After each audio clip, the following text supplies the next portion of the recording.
В Петрозаводске прошел открытый чемпионат России по зимнему плаванию. На Онежское озеро съехались почти 400 спортсменов из разных регионов страны.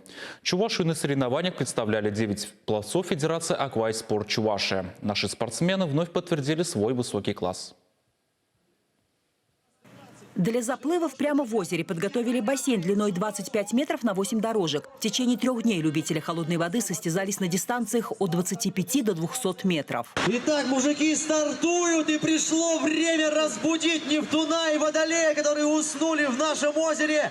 Парни, вы справитесь! Температура воды +2. Пловцов-экстремалов согревало жаркое желание победить и теплота болельщиков. И на финише первым оказывается по 4-й дорожке Каянов Никита! Никита Кайнов впервые участвует в соревнованиях среди пловцов-зимников, а уже записал в свой актив 2 золотые и 1 бронзовые медали. Ему не было равных на дистанциях 25 и 50 метров. Но лучшее время показал он в заплыве сильнейших, став лидером в абсолютном зачете. Сказалась хорошая подготовка за плечами мастера спорта страны по плаванию, призовые места на чемпионате ПФО и первенстве России. А вот опыта покорения ледяной воды не было.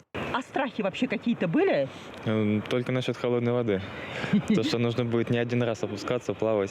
Когда плывешь в воде, абсолютно ничего не видно, кроме там троса определенного, который крепится. Вот. Только за счет этого. А так, по ощущениям, в принципе, нет разницы плыть что в бассейне, что в холодной воде. Просто она холодная.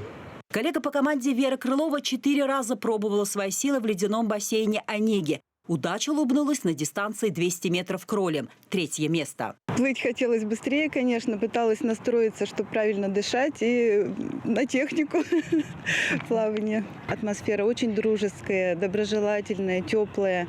Организация была на высоте. Чувашские моржи завоевали 37 медалей, 16 золотых, 9 серебряных и 12 бронзовых. Больше всего на счету 4-кратного чемпиона мира Андрея Горяинова.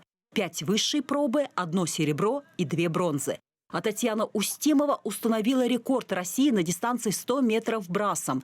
В комплексной эстафете наша команда заняла 3-е место. Следующий год для любителей холодной воды обещает быть не менее жарким.